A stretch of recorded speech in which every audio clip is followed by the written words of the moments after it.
রাসূলুল্লাহ সাল্লাল্লাহু আলাইহি ওয়াসাল্লাম একদিন অনেক সাহাবীদের সামনে আলোচনা করছিলেন।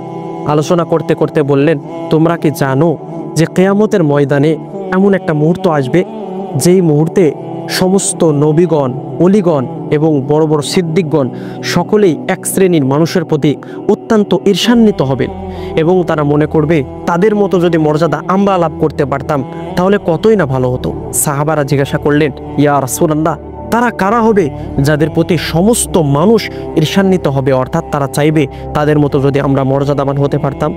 রসুল বলবেন, তারা অন্য কেউ নয়, বরং তারা হলো ওই সমস্ত লোক যারা আল্লাহ তাআলার প্রতি ভালোবাসা রেখে আল্লাহ তাআলার জন্যই এক মুসলমান আর এক মুসলমান ভাইকে ভালোবাসত, মহাব্বত করত এবং একে অপরকে সাহায্য করত। এর উদ্দেশ্য ছিল একটাই, সেটা হলো আল্লাহ তাআলার প্রতি ভালোবাসা রেখে, আল্লাহ তাআলার প্রতি মহাব্বত রেখে কারোর সাথে শত্রুতা করলেও সেটা আল্লাহ তাআলার জন্যই করত। এই শ্রেণীর লোককে আল্লাহ তাআলা কিয়ামতের ময়দানে এত বেশি মর্যাদাবান করবে।